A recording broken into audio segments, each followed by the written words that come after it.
Hello everyone and welcome back to the channel, Real Chalk Reviews. This review is for Tyler Perry's Zatima. This is season 3, episode 18, Unrequited Love.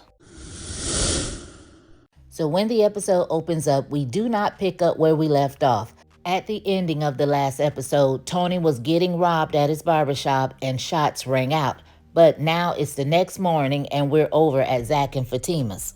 They're in the bed, it's raining. Zach doesn't want to get up. He wants to lay in the bed and hunch all day. Fatima lets him know, look, we have things to do.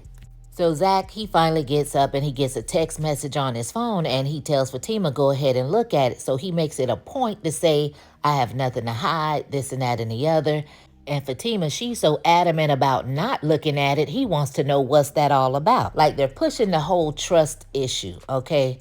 That lets you know something's getting ready to pop off. But anyway, she gets a text message and they basically just read each other's texts. You had Leslie on Fatima's phone trying to apologize for acting a whole fool the night before, and the funeral home director was on Zach's phone wondering what's up. Are y'all gonna barbecue or mildew? He needs some more money because he is running a business. So Zach, he's ready to get it over with. He says they can just have the funeral the next day. He brings up Jeremiah wanting to be at the funeral, but he doesn't really know. Talks about him wanting to go to rehab again, which he already mentioned that to Fatima the night before. But as he's talking, he's easing back into the bed. And I'm like, see, while you too busy trying to hunch, you need to get up and go handle your business down to this funeral home because Miss Gladys is not James Brown. This man can't hold her body in there for 2 more months, okay? But Fatima, she basically tells him just that they have things to do and they have some little playful banter, and she beats him to the bathroom and he has to knock on the door with his pita until she finally gives in and he gets him some. So later they're in the car and Angela calls Fatima wanting to know what did Malachi say about helping her. Fatima had to tell her, look, it was a whole big mess. I'll tell you about it later. Angela tried to go on and on and on about it. Fatima was like, look, girl, we getting ready to go into this funeral home. I'll talk to you when I get to work. Angela got to know what time. Is she going to be late? Like, girl, none of your business. So when they get inside the funeral home, Zach and Fatima, they already have a little attitude because they feel like the guy is scamming. He apologizes for all the calls and the texts. Zach hands him a check and he's looking at it like, where's the rest of it? So at this point, you know they are getting ready to go off on his behind. So Fatima reminds him that he said that was the full amount. And he says, yes, that's today's prices, but that won't be tomorrow's prices. It will be an additional fee. So Zach, he suggested afterpay, basically giving him some now and they'll pay the rest tomorrow at 10 when they have the funeral. And he said bullish, and they had to clown him because he claimed you can't curse around the dead. But then he told them, look, if I don't have the money in full when we have this funeral, we're going to have to hold the doors. So they leave, but not before Zach can show his entire behind by cursing out the dead and slinging papers everywhere. And the guy was like, that's going to be an extra charge. Zach didn't give a damn. He's like, charge me. So we head over there to Rise Ventures, and Zach is actually working in there minding his own business, and Bryce is walking back and forth playing peekaboo trying to get his attention. So he finally comes in, he's trying to make small talk, he's bringing up the contract. He really needs for Zach to sign this contract for real, for real. But he also wants to be back cool with Zach. He wants to be friends again. So Zach, he busts his chops a little bit at first, but at the end of the day, he tells him, look, we're good. We're past all of that. Stop being so hard on yourself. You're very intelligent. You're good with these numbers. Now just focus on that. Zach reassures him that they're good and they hug it out. Now, I'm glad that they're moving past this, but every time Bryce says, I'm not going to do it again, I promise Zach I'm not going to do it again, I feel like he's going to do it again. Probably why his dad didn't want to help him out this last time, because he's constantly doing it again. And it needs to be examined why he tried to unalive himself and why he's standing in Zach's office right now with tears in his eyes. If Zach doesn't make up with him and is willing to trust him, he needs to see Dr. Reed for real, for real. And another thing, now whether it's the makeup department or the wardrobe, I don't know who's in charge of the Band-Aid strip that's on the bridge of his nose, but I need it off quick and in a hurry because I am sick of it. He doesn't even have a scratch on his face. So we go over there to the law firm. Fatima, she's sitting in her office when Angela comes up wanting to know what happened with Malachi. Fatima tells her she didn't get a chance to ask him because there was a whole mess going on. And she's like, why the hell not? And I'm like, hold up, Angela, I'm gonna need you to relax, okay? So she pretty much gave her a quick recap of what went down, how Malachi claims he's still in love with her right in front of Zach's face, how Leslie has her hair like hers.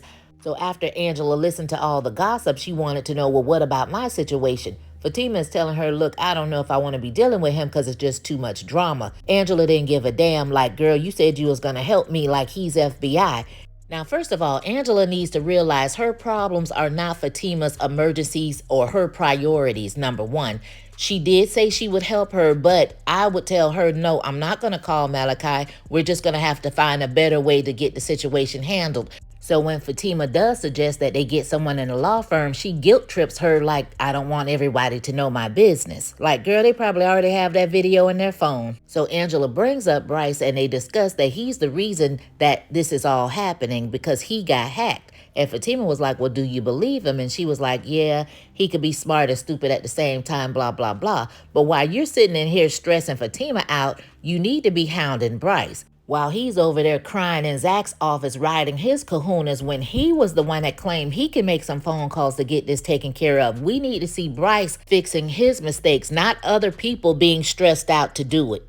So Fatima, she gives in and she calls Malachi for Angela anyway. And he immediately answers the phone knowing that it's her saying, look, I'm glad you called. I was going to call you and apologize. So Fatima tells him what's going on with Angela about the cameras being hacked and the porn sites. He said that he can help just give Angela his phone number, but bump all of that. What he really wants to know is can the two of them talk about what's going on between them? And Fatima says she doesn't think that's a good idea. He really wasn't taking no for an answer and convinced Fatima to meet her and Angela after work at Angela's house.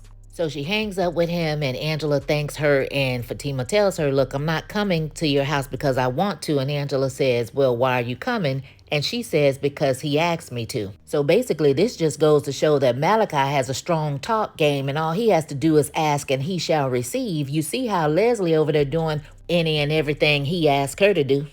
So we go over there to the hospital and Zach is going to see Jeremiah and it looks like he's being discharged. So they get to talking and Jeremiah seems kind of sad because he's really not ready to go back to the hood. So he tells Zach that he's been looking into this rehab and hands him the flyer for it and says that they have a spot available today and can he afford it? Zach tells him, yeah, he got him. Just let him make a phone call or whatever. He's going to call the number on the back to make sure a space is available because they got to make that drive. Now we know who he's really going to call. So he calls Fatima and he tells her that, he told Jeremiah all about the funeral, which I didn't hear.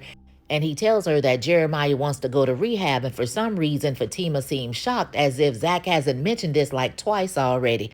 Zach just really needed confirmation because it was costing $5,000 to get Jeremiah into this place. His money is tight and he really can't afford for Jeremiah to waste his money. And she convinced him that it was a good thing and that it's not about the money. Zach goes back in there with Jeremiah and pretty much lets him know that everything's good. They're doing this. Jeremiah claimed he had to make a stop and Zach stopped him in his tracks like, no, sir, that's what we won't be doing. And let him know that he will buy him some clothes.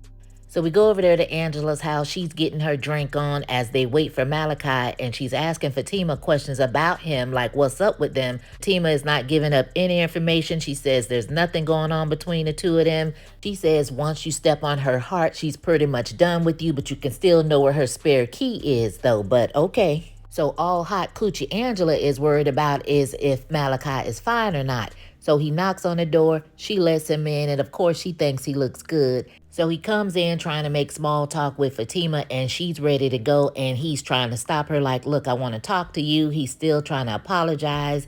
He's going on and on about how serious his apology is. He wants to be alone to get a chance to talk to her and tells her that he misses her, not giving a damn that Angela is standing right there.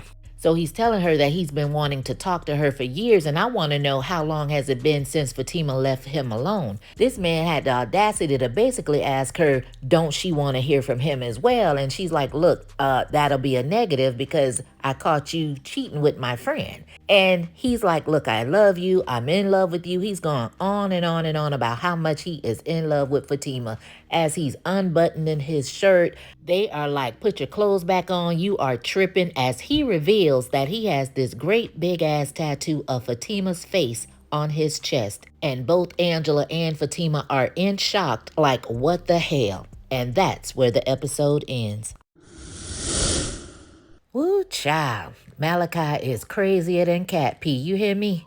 What did you guys think about Malachi and that raggedy tattoo?